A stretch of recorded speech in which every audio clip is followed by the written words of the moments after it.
C.S. Lewis opens his classic work Mere Christianity with a section titled Right and Wrong as a Clue to the Meaning of the Universe.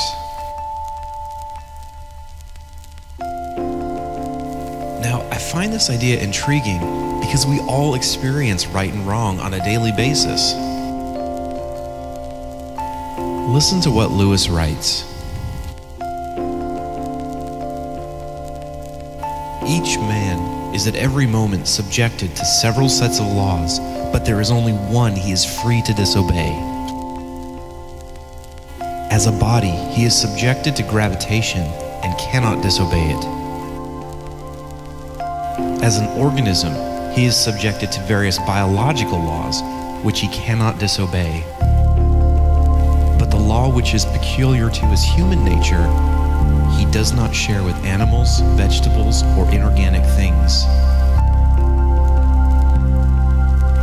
We would refer to this as the law of human nature or objective morality.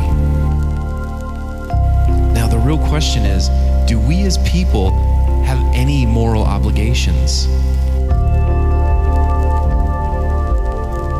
Are there things we should or should not do? And if so, what is the foundation for these obligations?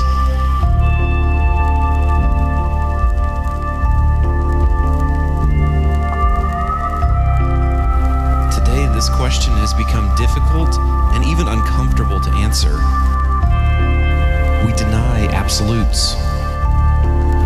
We question authority. We are a generation that looks inward and subjectively at things.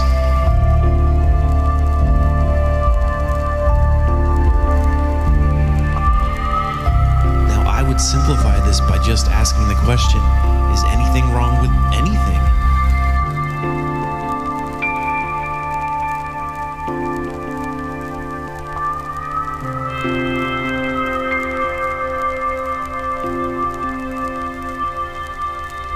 Let's take a recent example in the news.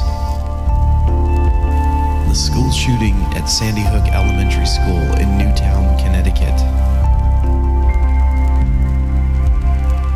On December 14th, 2012, a 20-year-old walked onto the school grounds and shot and killed 26 children and adults, some as young as 6 years old.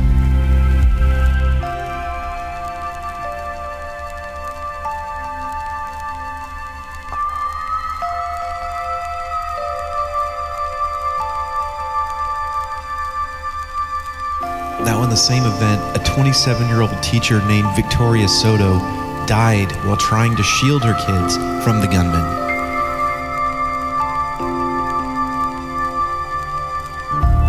Now, this seems almost profane to ask, but you need to ask yourself, is what the gunman did objectively wrong and worthy of condemnation?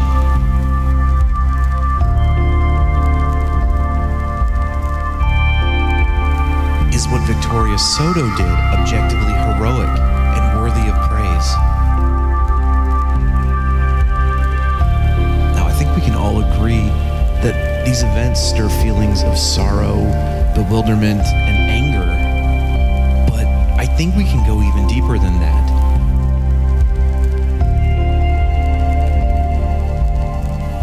We see a contrast here between good and evil, between right and wrong. And to deny this is to deny the very thing that makes us human.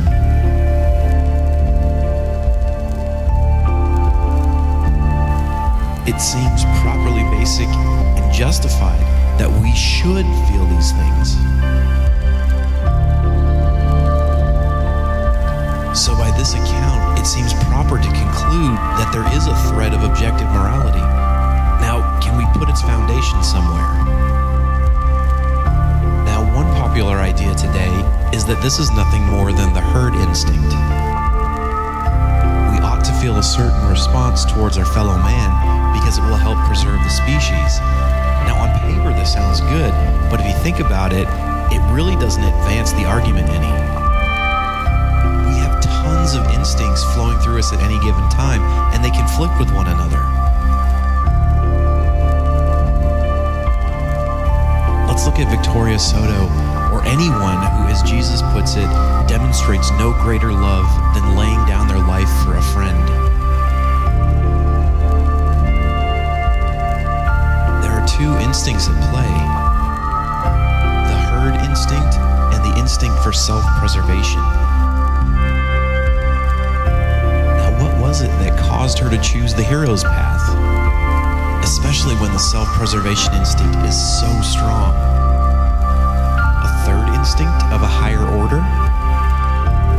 And what put the final vote in the hands of the third instinct? Another instinct of a higher order? Onwards and upwards in an infinite regress of unreflective instincts? This doesn't make a lot of sense. Do you see how the argument breaks down? No, I think what's more appropriate is that there are two levels of existence. There's the life we see, the here and the now, and it seems there's a higher transcendent life, the way things ought to be. And the decision to repress or follow certain instincts at certain times comes from a transcendent part of us that's pushing us towards the ideal. What is it, though, that defines the goal, the way things ought to be?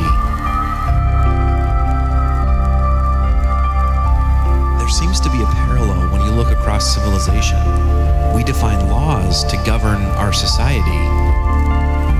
Is it possible that there's a transcendent personality that too has a set of laws to govern how things ought to be?